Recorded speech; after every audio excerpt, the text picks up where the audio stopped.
Morning students. आज मैं आपको हिंदी सारांश में पाठ 7 प्रदूषण राक्षस समझाऊंगी।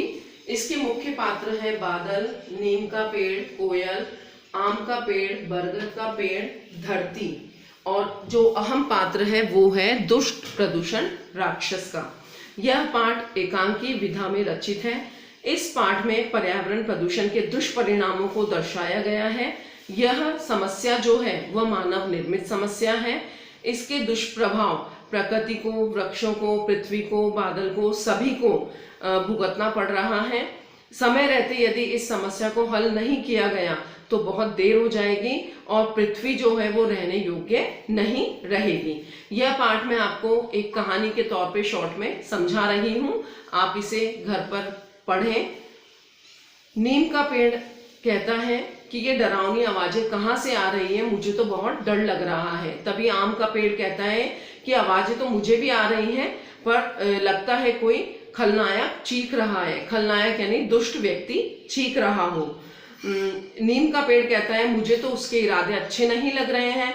तो उसी समय आम उसको दिलासा देता है कि तुम रोना धोना बंद करो, मैं अभी पता लगाता हूँ। तभी आम का पेड़ कहता है कोयल दीदी आप ये आवाजें सुन रही हैं, बड़ी भयानक आवाजें हैं।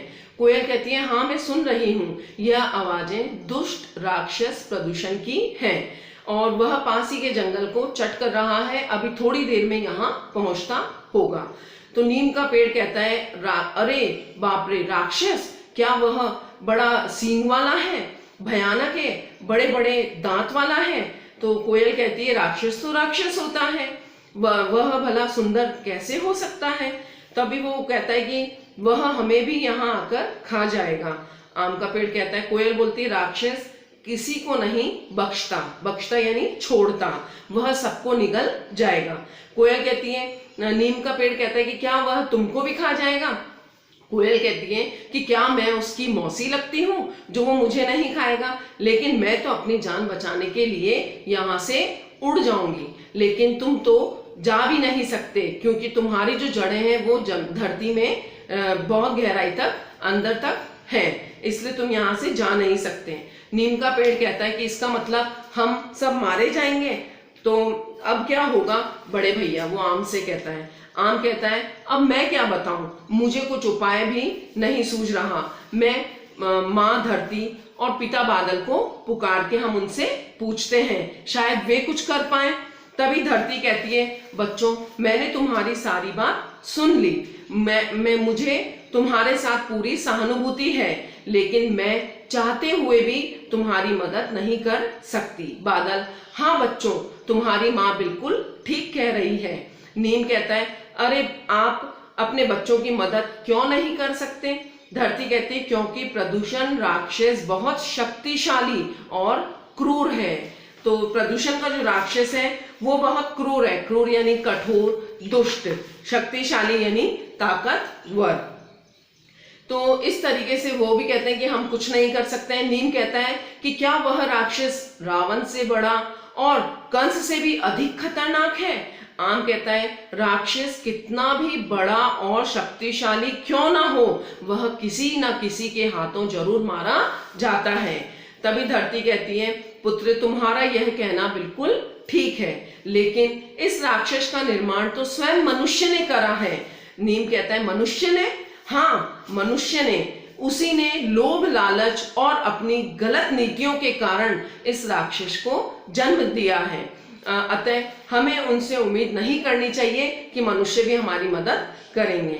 बादल यह हमारा दुर्भाग्य है कि हम अपने सामने अपने बच्चों को मरते हुए देखेंगे। प्रदूषण से जो छोटे छोटे पेड़ पौधे होते हैं वह भी मुरझा जाते हैं और वह भी मर जाते हैं। इसलिए प्रदूषण का बहुत ध्यान रखना चाहिए कि हमें अपने आसपास का वातावरण साफ सुथरा रखना चाहिए, गंदगी नहीं फैलानी चाहिए, कचरा वगैरह नहीं जलाना चाहिए, ताकि उसकी जो गंदगी है वो इधर उधर फैले, बदबू फैले, धुआं फैले। तो ऐसे काम नहीं करने चाहिए। आम कहता है माँ इस दुष्ट राक्षस से हमें बचाओ। प्रदूषण बुला लो, प्रदूषण आ जाता है इतने में वो कहता है बुला लो, किसी को भी बुला लो, कोई भी तुम्हें बचा नहीं पाएगा। ये धरती बादल भला तुम्हारी क्या रक्षा कर पाएंगे? मैंने इन्हें भी बदरंग कर रखा है। मतलब प्रदूषण की वजह से जो धरती है वो भी पॉल्यूट है और जो आसमान है वो भी, उसमें भी पॉल्यूशन है, प्रदूषण है। बरगद, बच्चों घबराओ मत, मैं यहाँ हूँ, मेरी छत्र छाया में आ जाओ। बरगद का जो पेड़ है वो 24 घंटे उसमें से ऑक्सीजन निकलती है और वह बहुत अच्छा होता है। तो वह कहता है कि तुम मेरी छत्र छाया में आ जाओ, मेरे पास आ जाओ। प्रदूषण, ए बरगद दादा, देखो मुझसे पंगा मत लो। तो बरगद कहता है चल भाग यहाँ से, तू मेरा कुछ नहीं बिगाड़ सकता। प्रदूषण, जाता हूँ मगर फिर आऊंगा, बकरे की माँ कब तक खैर मनाएगी। वो कहता है तुम इनको कब तक बचाओगे, मैं इनको निगल जाऊंगा। इस तरीके से वो बरगद को कहता है प्रदूषण। दादा, आम कहता है दादा हमारे भाग्य में क्या इसी दुष्ट के हाथों मौत लिखी है। बरगद कहता है देखो बच्चों, इस प्रदूषण से हमें मनुष्य बचा सकता है, लेकिन वह तो लालच में इतना अंधा हो चुका है कि उसे कुछ दिखाई नहीं देता, इसलिए उससे ज्यादा उम्मीद करना व्यर्थ है। क्योंकि मनुष्य अपने लोभ लालच में इतना फंस गया है कि वो जंगलों को धीरे धीरे खत्म करते जा रहे हैं और वहां अपने घर निवास स्थान बनाते जा रहे हैं और जंगलों की लकड़ियां भी चोरी करके बेचते हैं। तो वो अपने लालच में बहुत अंधे हो गए हैं।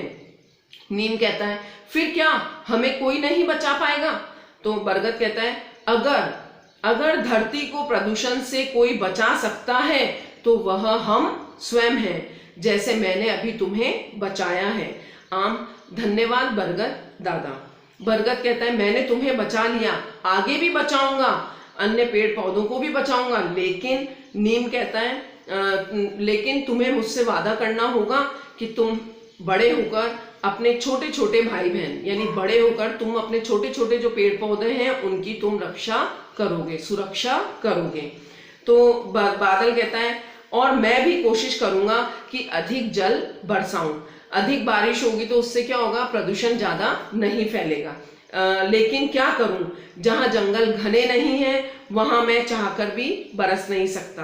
अब आपने देखा कि बादल वहीं बरसते हैं जहां हरियाली होती है, पेड़ पौधे अधिक होते हैं। तो जहां जंगल या पेड़ पौधे कम होते हैं वहां बारिश भी कम होती है।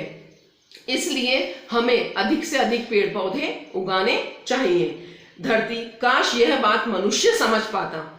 तो नीम का पेड़ कहता है हम उसे समझाने की बहुत कोशिश करेंगे, मतलब हम उसको पूरी कोशिश करेंगे, भरसक कोशिश करेंगे कि हम मनुष्य को समझाएं कि वो अधिक से अधिक पेड़ पौधे लगाएं। बादल, करके देख लो। अच्छा बच्चों, खुश रहो, मैं चलता हूं।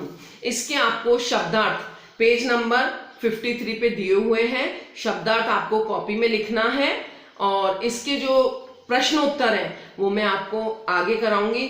इस पाठ को मैंने आपको समझाया है। आप लोगों को संकल्प लेना होगा कि सभी बच्चे अपने घर के आसपास एक पेड़ पौधा जरूर उगाएं। इसी के साथ मैं आपको क्वेश्चन आंसर बाद में करवाऊंगी अगली वीडियो में, तो आप इस लेसन को पढ़ें और समझें।